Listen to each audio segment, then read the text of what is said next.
Hi, everyone. I am Nikki, and I lead CREDO's donation program. Thank you so much for joining us today. Here at CREDO, we support progressive causes and organizations working to better our world. Each month, we donate $150,000 or more to three organizations that share our values, organizations like the American Civil Liberties Union. In fact, since 1988, CREDO has donated nearly $1.5 million to support ACLU's meaningful and necessary work, including the ACLU's tireless fight to defend the principles of liberty and equality for all Americans.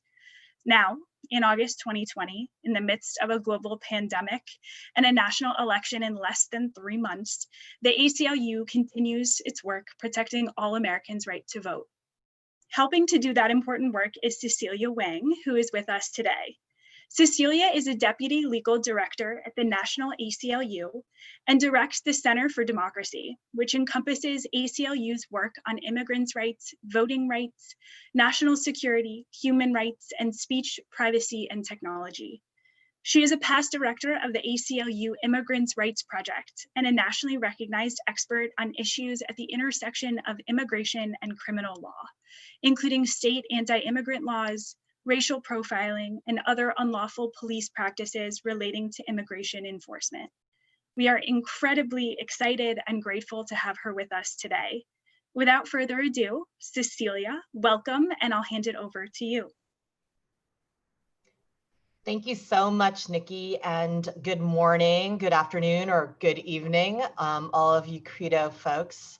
It's great to be with you. So I'm going to be talking today about voting rights. Judging from what's going on in my own heart and mind and what I see among friends, family, and people on social media, a lot of us are feeling a bit of anxiety about the upcoming general election in November and about the state of our democracy in the United States. So what I'm going to do today is talk a little bit about the history of voting rights in our country leading up to this moment in the summer of 2020 with 70-something days to go until the November election. I'll talk a little bit about the ACLU's current work to protect people's right to vote during these COVID pandemic times and with everything else that's been going on with our government. And then I'll wrap up by kind of looking forward to what's beyond November 2020 and coming up in 2021 and in the future. So I'm going to start sharing my screen.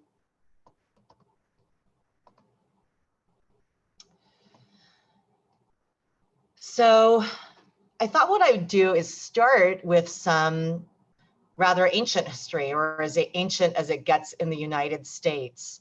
And this might be a little bit of a review from your high school civics and government course, but hold on a sec. There we go.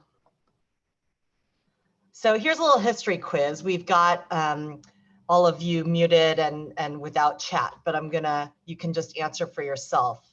So as you all know, when our Constitution was written and ratified in 1789, not everyone had the right to vote. People of color did not have the right to vote. Women did not have the right to vote. So what we saw was a process throughout our history as a nation where the right to vote is gradually expanded through the law, but only after the people act in order to secure and expand the franchise to increasingly large segments of the US population. So as you all know, the franchise was extended to people regardless of race, to men regardless of race after the Civil War. So we see the ratification of the 14th and 15th Amendments, which are Reconstruction Amendments, which penalized states that did not permit all male citizens 21 years or over to vote in the 14th Amendment. And then in the 15th Amendment, we saw for the first time that people, regardless of race, or previous condition of servitude, formerly enslaved people were able to vote. So those amendments to the Constitution were ratified in 1868 for the 14th Amendment, and then 1870 for the 15th Amendment. So Black men in the United States were finally able to vote, and it took the Civil War to do that, of course. The next major expansion of the franchise in the United States came for women. So the 19th Amendment, which just saw its anniversary pass, as you might have seen in the New York Times or elsewhere in the media, extended the right to vote to women. In other words, as you see here, the right of citizens to the United States to vote shall not be denied or abridged by the United States or by any state on account of sex. And as you know from the recent anniversary, that was not ratified until 1920, when women were able to vote.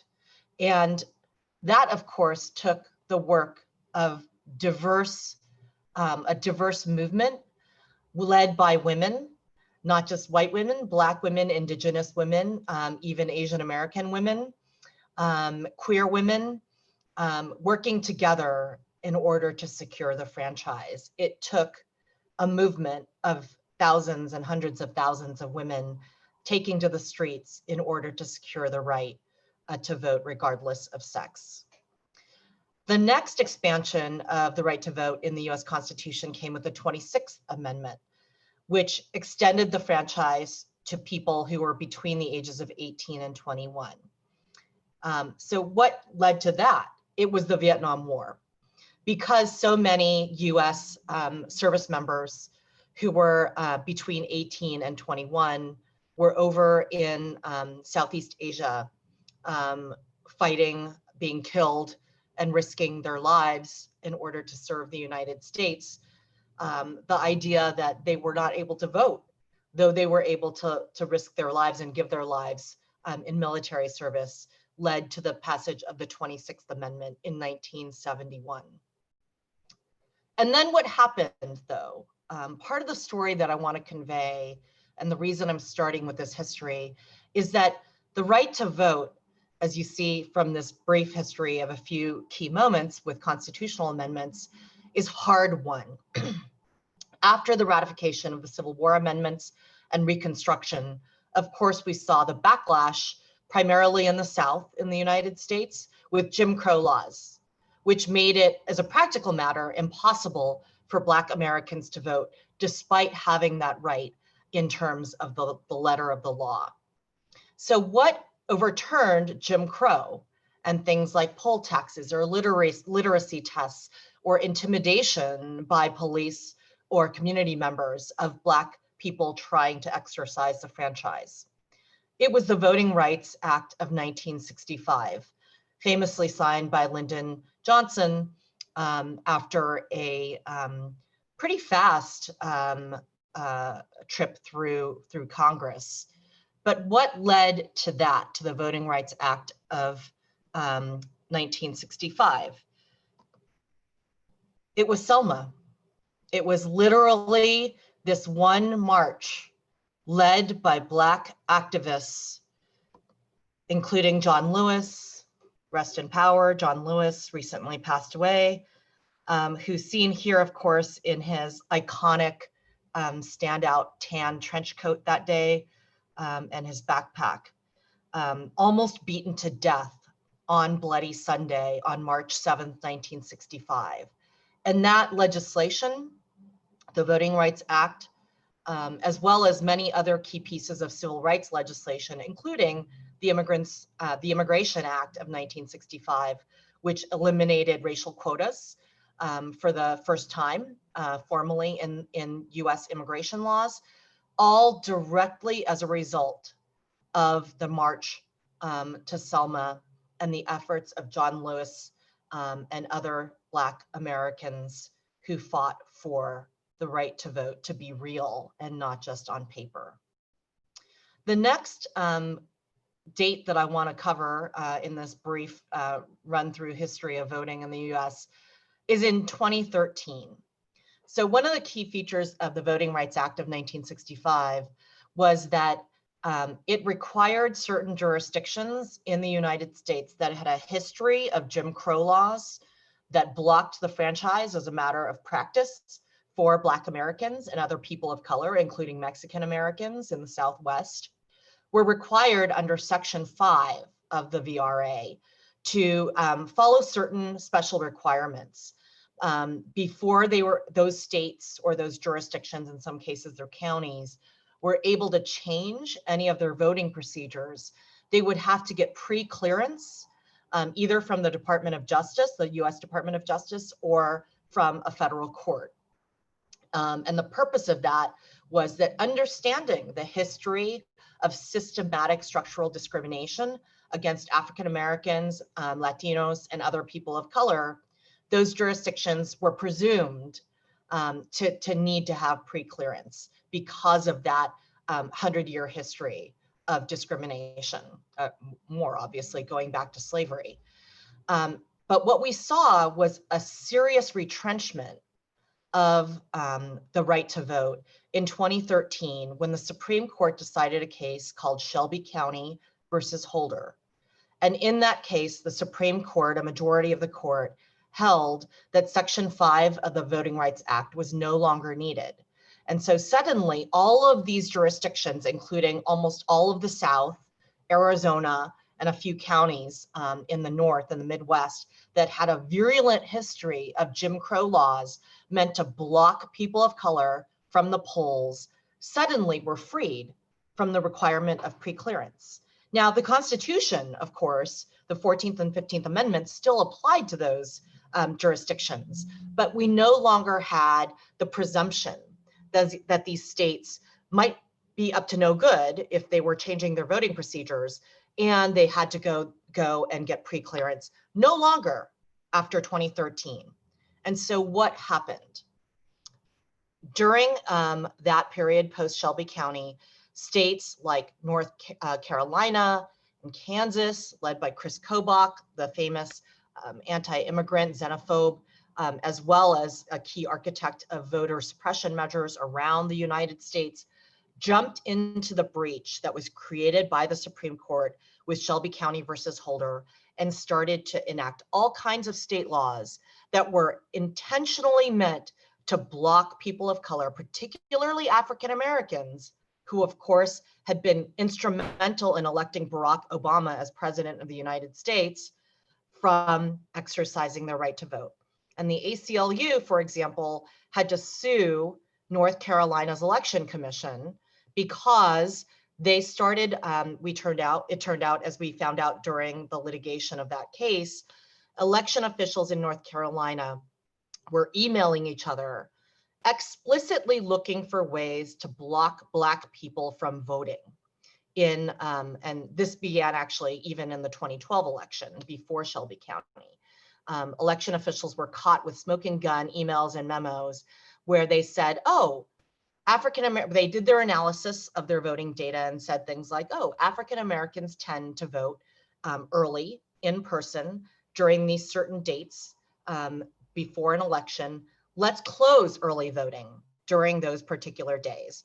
So we actually prevailed in a trial against the North Carolina election officials and proved during the trial that they were specifically in a backlash against the election of Barack Obama, our first Black president, trying to block people of color from voting. And this is the period that we find ourselves in now, leading up to the election of Donald Trump in November of 2016, where state officials were doing things like demanding voter IDs, which has not been the custom in the United States, changing early voting hours. And as we all know, and as we all are anxious about, the President of the United States now very explicitly trying to make it harder for Americans to vote. So that's kind of the brief history that I wanted to go into to say that when it comes to our civil rights, and particularly our right to vote, there is no such thing as winning once and for all time. the struggle is always ongoing. We see this pattern throughout our history of the expansion of voting rights and then the contraction of voting rights as the people who are in power make the effort to hang on to that power. So that's part one. Part two, we'll move into what's happening today, which we all know about. So approaching the election and during the primaries that have been going on since earlier this year, the backdrop, of course, is the COVID pandemic. COVID has caused an unprecedented threat to Americans' right to vote in the 2020 election. As you all have seen in the news, COVID has killed more than 174,000 people in the United States to date. And as of yesterday, when I checked the numbers, there have been about 5.57 million cases confirmed of COVID, and probably, no doubt, many, many more that have not been confirmed.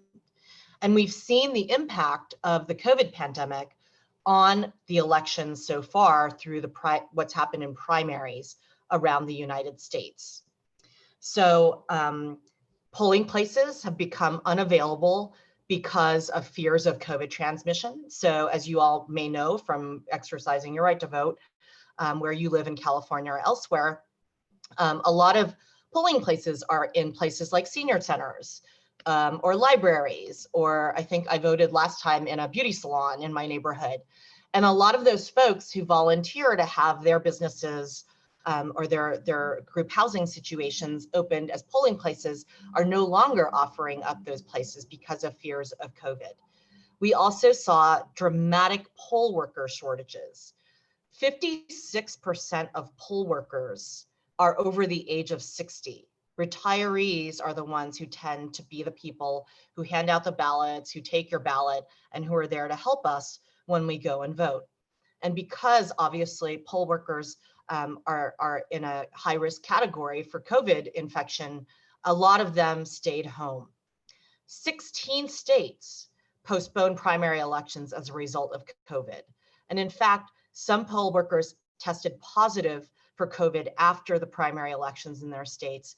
And one poll worker in Chicago died of COVID after working the polls on primary day.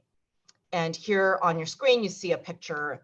You might have seen this in social media or in the paper. This was Milwaukee, Wisconsin, one of the worst affected places during their primary election on April 7th of this year, where we saw extraordinary lines. Here you see a voter who is rightfully pissed off about the situation. And to just dive down a little more to tell you what happened in Milwaukee and throughout Wisconsin on April 7th during the primary, the city of Madison, home of the University of Wisconsin, of course, had 60 open polling sites. It's obviously near Milwaukee. Milwaukee has twice the population of Madison, and yet on April 7th, it had 5 polling locations open. Normally they have 180 polling places on election day in Milwaukee. So that reduction of 180 down to 5 polling places led to these lines that were just extraordinary. Contact tracing after the primary election in Wisconsin later determined that 52 people caught COVID while trying to vote under these circumstances. And there was a statistically significant correlation between in-person voting on April 7th and the spread of COVID in Wisconsin 2 to 3 weeks later. In addition to these horrific impacts on all voters, the impact of COVID has really hit Black, Latinx, and Indigenous communities even harder than other communities, white and Asian communities. Where the data has been available, and of course not every jurisdiction collects this racial data on voting, where the data has been available, Black Americans make up 42%, sorry, not voting information, this is public health information. Where the data is available, Black Americans make up 42% of COVID deaths, though they make up only 21% of the population in those areas that report the data. And the loss of in-person voting opportunities hits Black Americans far harder than others. Black voters disproportionately vote in person. These problems are going to be substantial in coming up to the general election in November.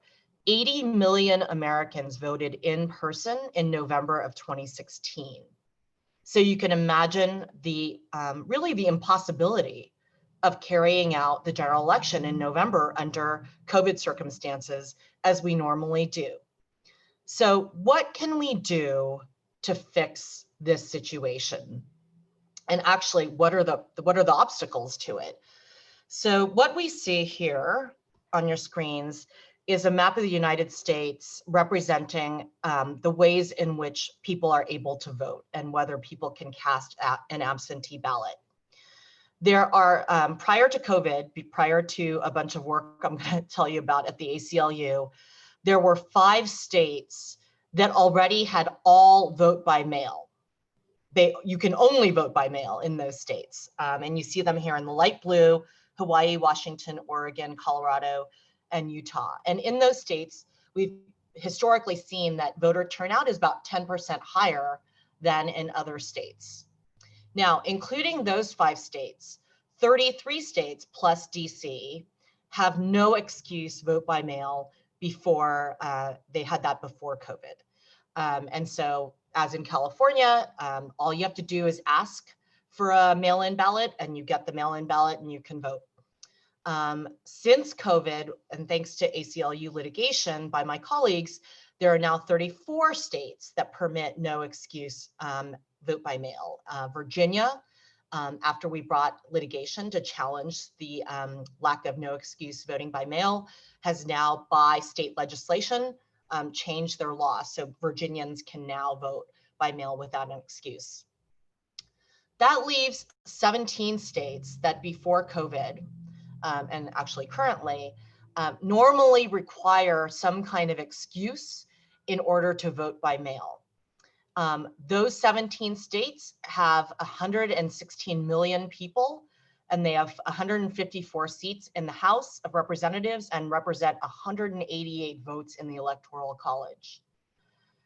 The good news is that since COVID broke out in the United States, 13 of those 17 states waived their normal excuse requirements because of COVID. And that runs a gamut, red states and blue states. You had governors or state officials, election officials recognizing we've got a big problem here and we really need to prevent the spread of COVID and let people exercise their right to vote. Of the 4 states that don't permit vote by mail, these are Louisiana, Mississippi, Texas, and Tennessee. All of them are places that were formerly covered by Section 5 of the Voting Rights Act with pre-clearance requirements that were done away with by the Supreme Court in Shelby County versus Holder. And Louisiana, Mississippi, and Texas make up the 3 states that are in the U.S. Court of Appeals for the Fifth Circuit, which is one of the federal appellate courts that is historically been hostile to civil rights in their decisions. Now, some of the 13 states that have waived excuse requirements still have obstacles in place to voting by mail that we are concerned about. And those are primarily requirements that when you turn in your vote by mail ballot, you have to get a witness to sign your ballot to affirm that it's you, or a notary requirement. You have to go to a notary and sign your ballot in front of the notary and have it notarized, or requirements that the signature on your ballot match the signature they have for you on their records in the election department. Now, as you can imagine, I don't really need to explain why this is problematic. 34 million Americans live alone. And so the witness requirement basically makes the whole point of voting by mail moot if you have to go and find someone and be near them enough to get a signature. And more importantly, there's no need for these measures. The states that have them have traditionally said these are security measures to make sure we don't have voter fraud. But in fact, the states that have vote by mail without those measures, including California, don't have election security problems. And so it's been demonstrated that there's no need for those witness, notary, and signature matching requirements. By the way, signature matching requirements also tend to discriminate against elderly, young, and disabled voters for reasons you can imagine, as people's handwriting changes for various reasons.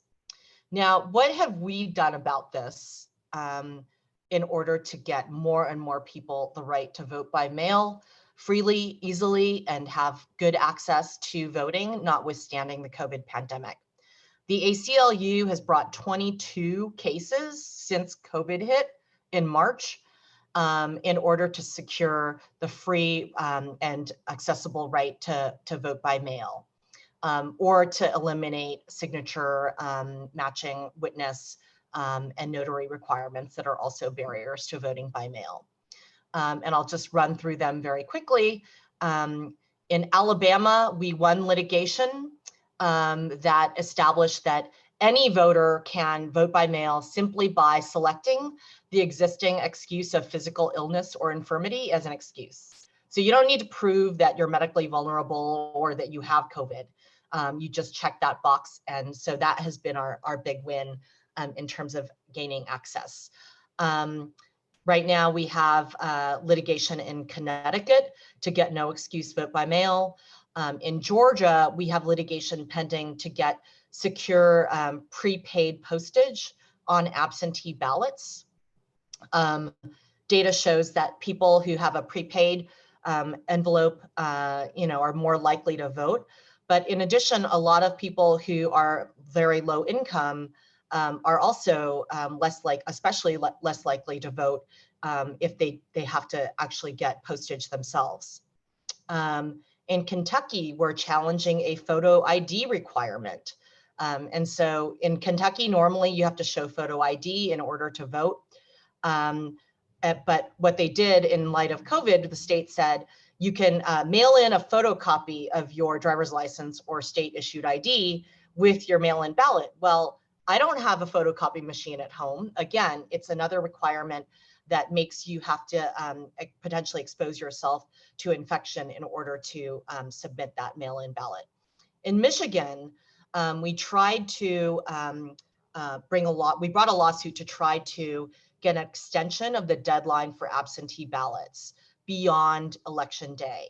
So there have been massive problems with people getting their mail-in ballots late. And so people would try to mail it in and get it in before election day. But because of slow mail or because of the delay in the blank ballot coming to voters, a lot of people had their ballots disqualified because they arrived after the cutoff time on election day. Sadly, we lost that litigation and the state is holding people to that deadline. In Minnesota, we brought litigation to eliminate the witness signature for mail-in ballots. In Mississippi, we're trying to get vote by mail universally for everyone without an excuse. In Missouri, we're trying to eliminate a notary requirement. In Montana, this was an interesting one. There is a Montana state law that limits who can collect and turn in a ballot. So this law has resulted in very serious obstacles to voting for Native Americans who live on rural reservations in the state of Montana, where the practice generally is, because so few people actually have a mailbox nearby, people traditionally will have one person in the neighborhood or the family gather everybody's ballots and then drive to a mailbox or a post office to mail in all the ballots. And so that state law really has disenfranchised a very large number of Native Americans. And we're bringing litigation to challenge that state law and get Indigenous people in Montana the equal right to vote. In North Carolina, we're trying to eliminate a witness signature. In Ohio, we brought 2 lawsuits, one to get rid of or to modify the signature gathering requirements for ballot initiatives, because obviously the people you see handing out petitions to put something on the ballot in front of, Trader Joe's or whatever, aren't able to do that any longer. Sadly, we lost that. But we're still litigating a case trying to get rid of a signature matching requirement, where a lot of people in the primaries have been disqualified because the state knocked out their ballot for not having a matching signature, but didn't even give notice to those voters and a chance for them to come in and say, look, it's me. I did that. That is my signature. Pennsylvania, we brought 2 lawsuits as well. Actually, we intervened, I should say. There was litigation brought by both the Republican Party and the Democratic Party, challenging and supporting the use of drop boxes like we have in California, where if you don't want to mail your ballot back for whatever reason, you can take it to a secure drop box run by the election officials. And we've intervened in both the cases brought by those parties. Excuse me. In Puerto Rico, we've brought 2 cases as well. The primary election in Puerto Rico, you might have seen in the news, was a disaster. Voters were turned away from the polls, and we actually won our lawsuit by the ACLU Puerto Rico to get the state to permit people to submit their ballots after primary election day. They're going to resume the primary. And just yesterday, we filed a new case in Puerto Rico to get measures to protect voters who are over 60 years old and expand early voting and vote by mail in order to protect people who are medically vulnerable because of their age. Rhode Island, we've also brought 2 lawsuits challenging requirements for candidates to submit petitions to qualify to run for state office. And we won a case in Rhode Island to strike their notary and witness requirements for absentee ballots. South Carolina, challenging no excuse, trying to get no excuse and eliminate the witness signature. In Tennessee, we got a partial victory. The Tennessee Supreme Court ruled that medically vulnerable people who can demonstrate their vulnerability can vote by mail, but sadly, we think that's not good enough, but at least people who are medically vulnerable will be able to vote by mail. Texas, we did suffer a loss. We won in the lower state courts in Texas to get no excuse voting for all voters in Texas, but the Texas Supreme Court overruled our lower court victories. Extremely frustrating outcome in Texas. And in Virginia, though, as I mentioned earlier, we did win in our case to get no excuse vote by mail. After we filed the lawsuit, the Virginia legislature mooted out our case by passing a law to permit that, but we're still pursuing our litigation to eliminate their witness signature requirement. So that is where we are now. We are extremely busy, along with other partner organizations who are bringing litigation to challenge obstacles to voting by mail. And hopefully we'll get those as much access to voting by mail as possible before the general election in November. And this is just a map of all the states where we've brought litigation. So I want to get to beyond 2020 and leave some time for questions. So this brings me back to where I started. We're all so anxious about what the Postmaster General, Donald Trump's appointee, has been doing to gut the US Postal Service. We are also concerned, looking beyond 2020, at partisan gerrymandering and racial gerrymandering. As you all, I'm sure, know, there are serious issues with gerrymandering, particularly racial gerrymandering, that we are taking a hard look at. We also famously, one of our wins in the Supreme Court this past Supreme Court term was in our case to strike Donald Trump's citizenship question from the US Census. Obviously, the census has many important consequences, including making proper appropriations, but of course it's also about the allocation of seats in the House of Representatives among different districts. And that goes into all the plans that we have for engaging in the process of drawing fair legislative district lines, both on the state level and the congressional level with the House of Representatives. Those are all things that have been delayed because of COVID, as you all have seen in the news. The census questionnaire has been delayed.